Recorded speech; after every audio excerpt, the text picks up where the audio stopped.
أهلا بكم في زاوية جنوب الكرة. مشجع يطلي سيارته باللون المفضل له أو لون ناديه. رياض المسلم. متى بديت تحب الهلال؟ متى؟ والله من الطفولة.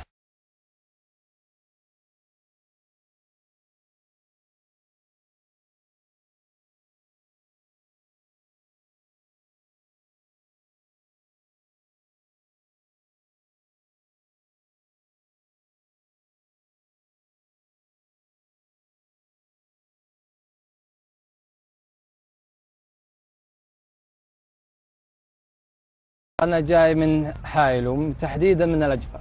ما كلفت لك الزود، بس عاد كل شيء يرخص لعيون الهلال. ما السنة هذه والله الهلال شوي تعبان، بس عاد إن شاء الله الهلال يرجع إن شاء الله من آسيا إن شاء الله يرجع. من جماهير الأندية يعني سبني يعني بالطريق يعني، بس إنه متعصب يعني. قلت له جزاك الله خير. طيب. قال صفط على جنب. قلت أوكي، صفطت على جنب. سلم علي قال أنا آسف. قلت شكرا لك، ما يحتاج. سافرت مع الهلال كثير يا؟ سافرت الدوحة، يمكن الدوحة مرتين سافرت على نفس الجيب يعني.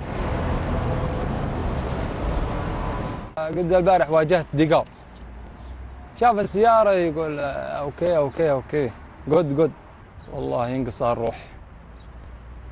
روح بس شوفون الجمهور كيف يحضر، كيف يملي المدرجات، كيف روح بس روحهم ناخذ كل شيء.